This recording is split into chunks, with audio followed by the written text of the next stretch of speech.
Hey, buddy, Jason here with Desert Sky. Today we're going to be doing our love and relationship outlook for January 2024. Now, and it's for Scorpio, the sign of Scorpio. Now, these are snapshot readings, which basically means I try to get you in about 5 minutes or so if I can help it. So get you in, get the message that is waiting here for you, and get you on with your day. This is a general reading, so it may not apply to everybody, but if this one resonates with you, please make sure to like the video for me. Of course, if you have any clarifying questions, leave comments below. Really appreciate that. And then if you haven't yet subscribed to the channel, I mean, that is always extremely helpful for us, and we thank you in advance. We really appreciate that. Let's see here. This is going to be, again, a shorter reading. So if there's more information that you need that we can't get out of this reading and you would like a longer reading, a more in-depth personal reading, we do those as well. There's information in the description box below. And if this reading does it for you, then I am happy that I was able to provide it for you. So having said that, let's go on and see what this reading has in store for our Scorpio friends for the month of January on the love and relationship front. Time for a deep dive, the Swan Spirit. Huh, that's a good card.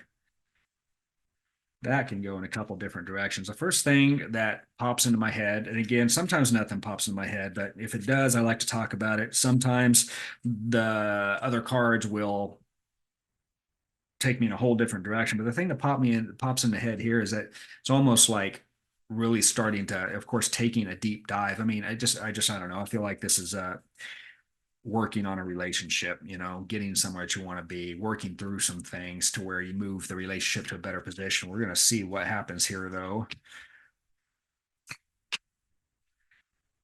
Eh, okay, there you go.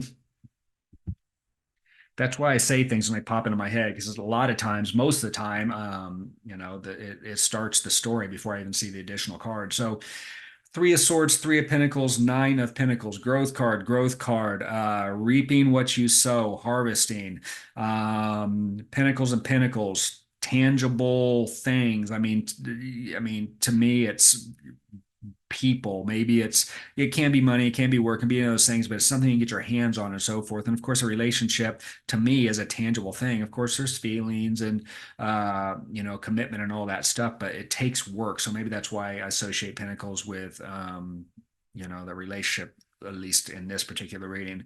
So we have the Three of Swords, got a growth kind of deal. Take deep dive, growth card. This is kind of a card of anxiety and pain and some scars and some things that have happened.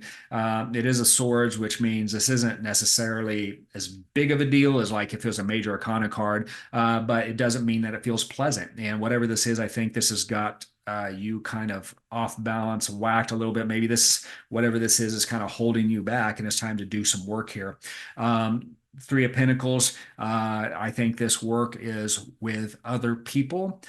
This could just be potentially with you and your partner or the person that this is in relation to for you. I get a sense though too that this is calling for almost like professional help, like you, your partner, and somebody that knows how to direct both of you to resolve the issues in a healthy kind of way with structure, with experience, and not letting you two fall into the traps that can sometimes go with the emotions that come with the pain and stuff that we're trying to work through.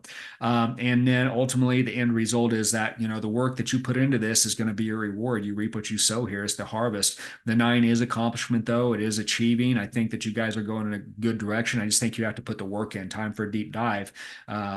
So yeah, I mean that's really cool. Let's pull one more card here and see if we can get any more information for you on this situation, Scorpio.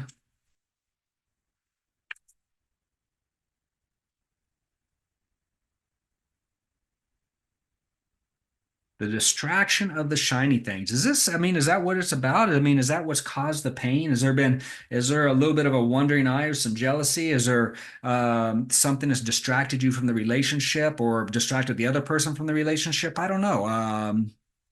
Distraction of shiny things. I mean, that's the first thing that pops to my head. And I mean, that's not an uncommon thing, especially in today's age, I mean, there is a lot of shiny things that pull you away from it. It may not even be another person. It may be, it could be, I don't know, a hobby that's gone too far, or maybe they're spending too much time with work. I mean, it's something that is pulling their attention away from this relationship, which is causing these issues.